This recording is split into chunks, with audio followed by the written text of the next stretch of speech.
তো এত কথা শোনার আমার সময় নাই। আর তুমি যে বলতাছো তোমার টাকা দিয়ে আমি গাড়ি কিনছি, তোমার নিয়ে আমি ঘুরি নাই, এত কথা শোনা আমার সময় নাই ভাই। আমার কাজ আছে, থাকো। ওরা আমি বিশ্বাস কইরা সবচেয়ে বড় ভুল করছি।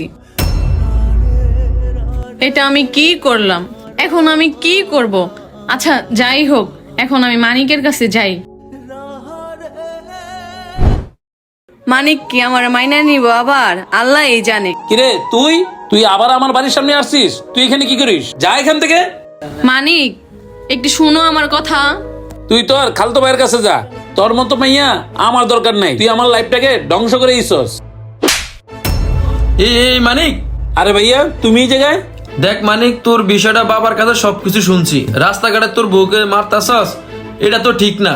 তুই বাসা নিয়ে তো পারতি, বাসা নিয়ে তো সমস্যার সমাধান করতে পারতি। দেখ মানিক, ও যা করার করছে, এখন তো ওইটা আর ফিরে আসবে না। ওরে এবার মতো সুযোগ দিয়ে ওর ভুলটা শুধরে নিব। ওরে এবার লাশবারের মতো সুযোগ দে। যা হবার তো হয়েছে, আমি তোরে ভাই হিসাবে বলতেছি। ঠিক আছে ভাইয়া, তোমার কথা শুনে এবারকার মতো ওরা আমি মাফ করে দিলাম। আর নেক্সট যদি এরকম কাজ করে ওরা আর কখনো আমি ক্ষমা করব না। আচ্ছা তুই ওরে নিয়ে বাসা যা, আমি একটু অফিসের কাজে বাইরে যাইতেছি। ঠিক আছে যা। এই ড্রাইভার চলো। আমাদের এই সমাজের প্রায় এরকম ঘটনা ঘটে থাকে। সুখ থাকতে সুখের মূল্য বোঝে না, হারিয়ে গেলে আবার সেই সুখ খুঁজে।